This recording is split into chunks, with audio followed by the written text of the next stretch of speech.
I'm going to sit here. I'm not at all sure that I can live up to that magnificent introduction, or that even I could try, let alone to follow the rousing address that we've just heard from Bishop Frank. I'm going to be relentlessly empirical. I'm going to show you what are essentially a lot of numbers and try to put some interpretation on them. I'm going to talk about the health of nations to align with Pope Francis' call for inclusion. I'm going to take a very broad swathe. I'm going to talk about poor countries. I'm going to talk about rich countries. I'm going to talk about history, and I'm going to talk about what's happening today. So, okay. I obviously did something wrong here, since I probably switched to the wrong presentation or something. No, it's the right one. My clicker's not working.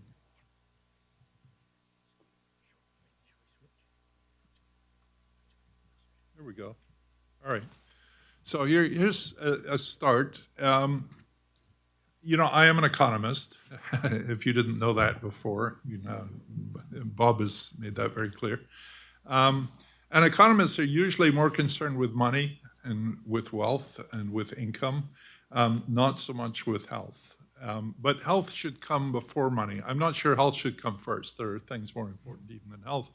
But money and wealth means very little if you're not alive to enjoy it. It's also not only important in itself, but it's often been argued that health is one of the best indicators of the state of a nation. It's sort of like the canary in the coal mine, that if health stops improving, national health, population health starts going in the wrong direction, then something is seriously wrong. That society is not working well for at least some of its members. Some people are not being included in the terms that we've been talking about. And I'm going to argue that that is the case in the United States today, though that will be the second part of my talk. So just to give you whet your interest in this picture shows what the demographers call adult life expectancy. So it's how many years you can expect to live at age 25. And I chose that for reasons that I'll come to later. This shows basically all the rich countries of the world, of Western Europe, Canada, Australia, New Zealand, all those good places. And what you can see is that since 1980, this has been going upwards pretty much everywhere. The black line, of course, is the United States. It used to be in the middle of the pack, and now is seriously adrift at the bottom of the pack. It's really what you might technically call an egregious performance. I mean, it's fallen outside of the group. You might ask, well, what's that blue place that's even worse than the United States? That's Scotland, where I grew up, and which has always had really bad health. Scottish health looks more like Eastern European health than it does rich country health. But the US has actually managed to catch up with Scotland and is almost even doing worse than Scotland. I will come back to the reasons for this at the end of the talk. But let me talk about poor countries and talk about rich countries when they were poor. So in my book, The Great Escape, which the Italian edition is called La Grande Fuga, because we've been hearing a lot of Italian phrases of these things.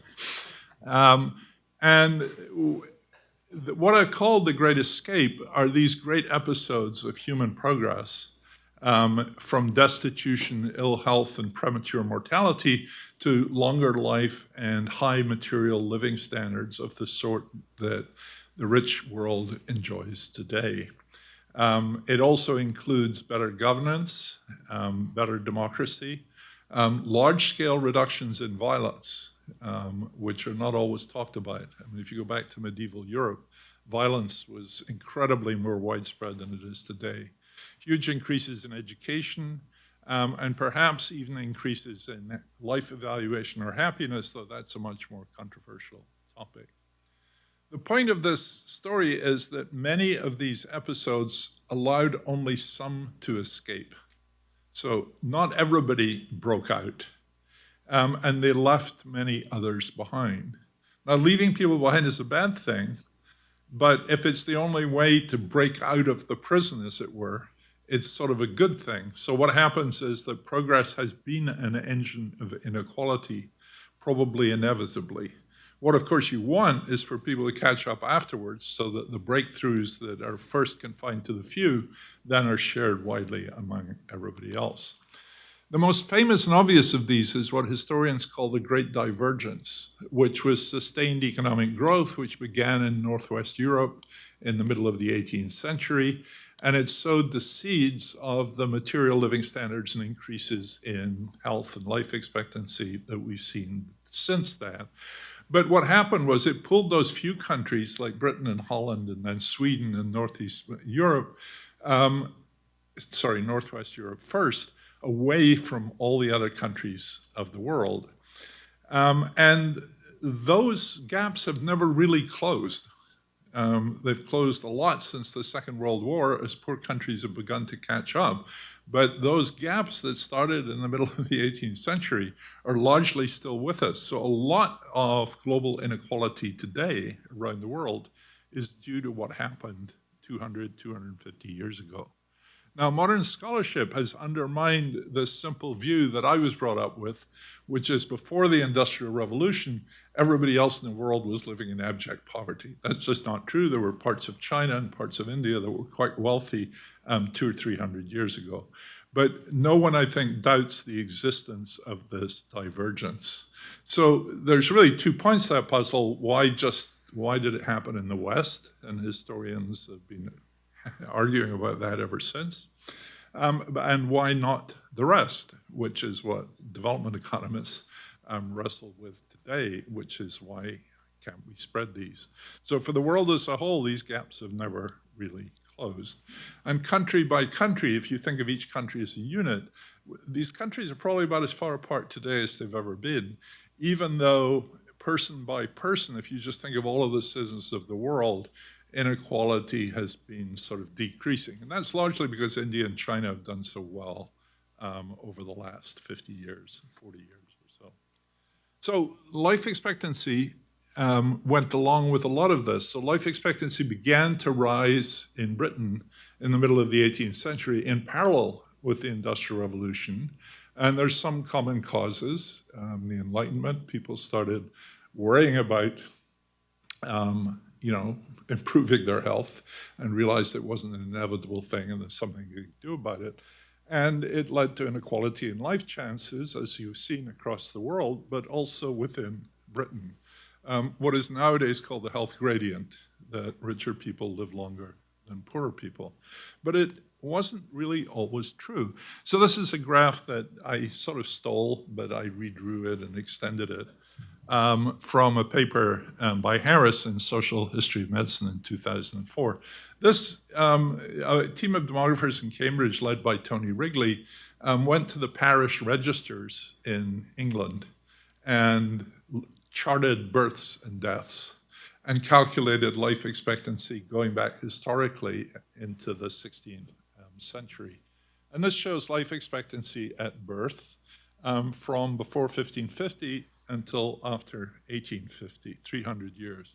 And what you see here is pretty amazing by what we've used to in common in today's world, that there's really no trend here at all.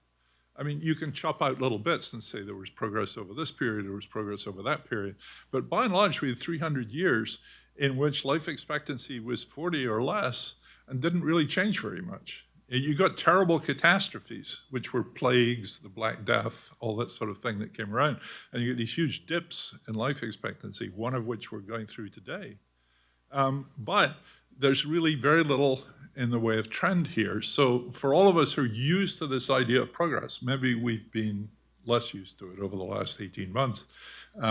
This is this long period of not much happened. Well, what Harris did, there's a historian called Hollingsworth who was following the dukes and their families. And of course, ducal families keep meticulous records because they care about who inherits property and all the rest of it.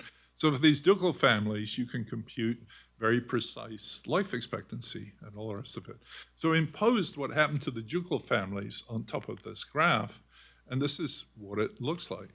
So, if you go back to 1550 until about 1750, there's really no difference at all. The ducal families died at about the same age as ordinary people did. And that's because, most of this short life expectancy is children dying in the first few years of life. No one knew why these children were, they knew what they were dying of, but they didn't have any way to stop it.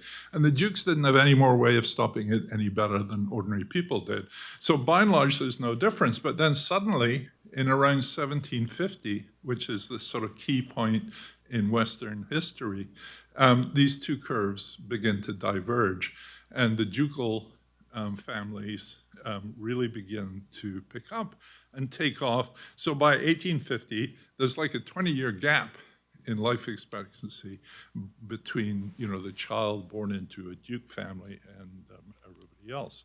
So why? We don't really know. And historians and medical historians are still quabbling about this. But, to take a current thing, not vaccination, because vaccination hadn't been invented, but inoculation was very important. Inoculation was when, against smallpox, when someone took a pustule of someone who had smallpox, rubbed a lancet against that, and rubbed it under the skin of someone else, a very primitive form of vaccination. And it sort of worked. George Washington, something that's been frequently said during the current pandemic, did this to all of the Continental Army very early on, long before Jenner had discovered vaccination. And that was a practice that had been known in what is now called the developing world for many, many thousand, maybe 1,000 years. I just got a few things here which are come up in the literature. The interesting thing about this I want to make is these remedies, these things that improve things, nearly all came from what is now often called the South. They weren't indigenously invented in what are now the rich countries, and they came from China or they came from Africa. The knowledge of inoculation that Washington used had come with slaves, enslaved people who'd been brought across the Middle Passage, and they knew about inoculation against smallpox. So, all of these inventions, when they first came along, were very expensive. So they were confined to rich people. The King of England was one of the first people to inoculate his children, and later spread more widely. And so these health inequalities, some people pulling away, you don't always want to think of that as bad, because that can be the sign that future progress is coming for everyone. All right, so then you get this picture. My friend Sam Preston drew this in Princeton first in 1975. This is a plot against GDP of income, the son of economist thing along the bottom, and the demographers thing, which is life expectancy of birth, up the vertical axis. And the circles show the area of the circle is proportional to the population of the country. So you see China, you see the USA, and there's two lines there, one for 2010 and one for 1960. So this is a 50-year period. And what you can see is what I call this the onward and upward picture.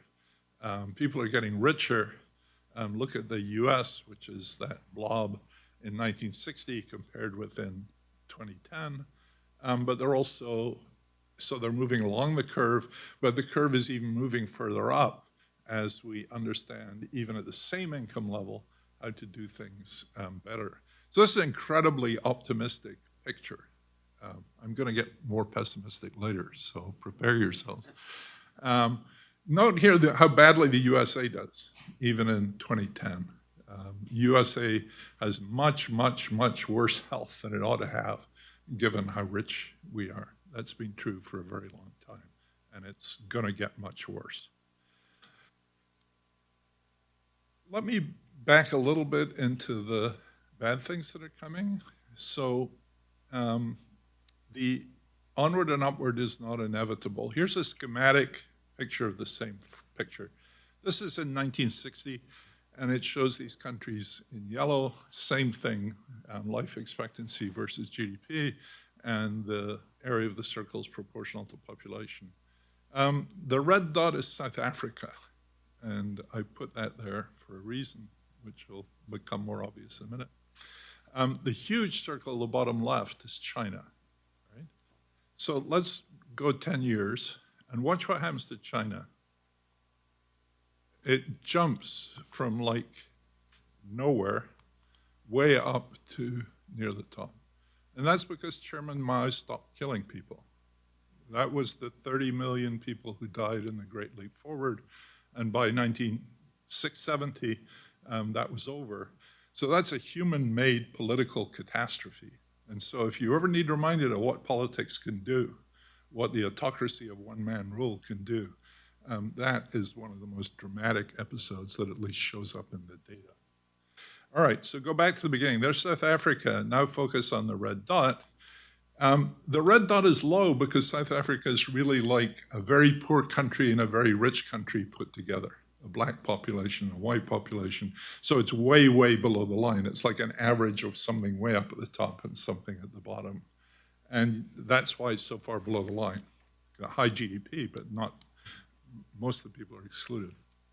So then by 1980, this apartheid is beginning to sort of fall apart, and South Africa is moving up. By 1990, it's even further, but in 2000, it falls off the end of the world again. And that's because of HIV/AIDS. So I don't have the data, we don't have the data for what COVID has done to these numbers, but you're going to see a lot of falling off the curve like that. And the US is going to be one of the worst of them. Because we've got one of the highest death rates per capita of any country in the world. Not the highest, there are places that have done worse. So that was HIV/AIDS in South Africa, and also I've said that already, so let's focus a little bit on these global health inequalities and what we might do about them. And I know so many of you here from Bishop Frank, and the rest of you are interested in CRS and providing aid to improve these situations. So much of this is driven by infant and child mortality rates. They drive most of the difference in life expectancy. That's something to do with the way that life expectancy is calculated, because it really weights children's lives much more. But that's where the big changes in life expectancy have come from, is from stopping children dying, either before their first or before their fifth birthday. You can get very upset about this when you think about it, because these children die in poor countries essentially by the accidental geography of their birth. They're not dying for anything more fundamental than that, not of exotic incurable diseases. Many people think, well, you know, people are dying in poor countries from diseases no one in America has ever heard of. And of course, we don't know how to cure. That's not true. They're dying from things like diarrhea, from dehydration, from pneumonia, from upper respiratory infections. You know, when I was born in Scotland, the child mortality rate was higher than it is in India today. So there has been a lot of progress, and that's why these countries are moving up the Preston curve. One of the things that's an obvious disgrace is that children are often dying within a short distance of great wealth and modern hospitals. Think of Brazil, for instance. Half of all children in India are still severely malnourished, even though India is not even a poor country anymore. It's a lower middle income country. So if you could actually implement these things, the cost is tiny. Because we know how to fix all these things, you know, and if you add up what it costs to fix them, it's sort of nothing. And so, you know, many people have argued then, given these facts, if we're not doing this, it's because we don't want to do this. And there's huge moral opprobrium attached to that. I think it's more complicated than that. So given what I'm going to say next, I think we have a clear moral obligation to assist. I have no doubt about that whatsoever. So there's lots of things we can do to help.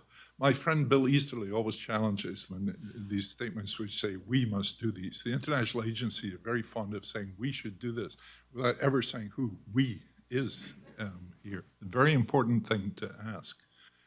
So there's lots of things we can do to help. One of them is research on diseases of the poor. So NIH spent a lot of money on HIV/AIDS, but that was only because it was affecting Americans. And by and large, it doesn't spend a huge amount of money on these, how to fix these things that happen in poor countries. Providing global public goods is incredibly important. There are also things that are not directly do with health, like arms sales. I mean, America makes huge amounts of money from exporting arms. I don't know what we think we're doing when we're sending aid to countries at the same time we're selling arms to them. I mean, it just makes not the slightest bit of sense at all. And, when I say this, the effective altruism, like my friend Peter Singer, he says, well, there's nothing we can do about arms. And I just don't think that's true. I mean, when my students come to me and say, what should we do to help people in poor countries? Which countries should I go to? I say the country you should go to is Washington, D.C. And you should tell people to stop harming people in poor countries. And we can do a tremendous amount of that without actually going there and pretending to help or trying to help. So what I don't think works very well is funds in cash or in kind that are transferred from rich countries to poor countries, what is usually thought of as aid, which in my view, which is not a majority view, is actually doing more harm than good. I like to use the phrase that I think Jagdish Bhagwati at Columbia first came up with, which is we should be giving help for poor countries, not help in poor countries. So for instance, if we can make vaccines and get Moderna to make a whole lot more vaccines and get them to poor countries, that is something we can do without, that is incredibly helpful. None of the problems I have would apply to that, for instance. So the key argument is not about money. It's true that better health services in India, for example, would cost more money. But if India spent more money on its health service, it would not produce better health. And that's because of the chronic lack of state capacity in most poor countries. Now, just take an example of us. We complain about our government, but we mostly pay our taxes. Well, of course, we go to jail if we don't, unless you're very rich, in which case you don't pay much tax. And in exchange, they give us all these things like police, defense, roads, law, health, and pensions, and education. And that's because we're sort of organized in a way that in exchange for our taxes, the government can give us these things back. But that sort of effective contract is really characteristic of what's true in most poor countries. So pouring money in is not going to help that. And in fact, it may actually undermine it. Because, for instance, you provide health services, you undermine local community health services, you take away the responsibility of the government, such as it is, for doing things, and you can make a lot of things worse. And there's really quite good empirical work on this, like in countries, for instance, that have enormous resource flows from oil and so on. The governments don't bother to look after their people because they don't need to. Most African countries get more than 70% of the government budget from aid. They have no responsibility to their people at all. All they have to do is be nice to the World Bank, be nice to the donors, and so on. And you cannot get development without an internal social contract, without an internal community first. And whatever we do, we should not try not to destroy that. Now, people say, well, that's to do with, giving money for development. What about health? Well, it's some cases. So millions are alive today on antiretroviral drugs who would otherwise be dead. I hope 2 years from now, we can say the same about COVID vaccines that are being donated from the rich world to the poor world. The greatest gift of all from the rich to the poor world was the germ theory of disease. And just understanding, why little kids were dying. And if you understand that, you can get clean water, you can build sewage plants, you can do things that keep kids alive. But that does not suspend the previous argument about state capacity. Now, one way of thinking about this in health programs is we've been quite effective at vertical health programs, which are usually despised by the development community. But a vertical health program is we sort of helicopter aid in. We helicopter vaccines in, we vaccinate the kids. But what has not been good is horizontal programs where we try to get a country to develop infant and child care health system. That's an incredibly hard thing to do. You know, we're really bad at it here. You know, and we're sort of expecting health systems to develop in countries where we can't do it ourselves. And why we would think we could do it to someone else where we can't do it ourselves. One of the things that many people here take for granted, but it's really astonishing, and it didn't happen in Britain, the vaccines that all of us have here, otherwise you wouldn't have got in, very few of us actually got them through the healthcare system. We got them through the state, we got them through the army. Nearly all of the vaccines in January, February, and March this year were not done by the health system. In Britain, you got a letter from the National Health Service saying, you have an appointment on the 14th of March to show up and get your shot. And you know, they got through everybody very quickly, very efficiently. They have a system. We somehow think we can make one of those happen in India where we can't do it ourselves. Okay. We have an ethical responsibility to vaccinate the world against COVID-19. It's feasible. I know there's a lot of debate going on right now. I think from a realist perspective, this will happen fairly soon. It's not as soon as maybe some people would think is ethically required, but I think it's going to happen. And I hope I'm right.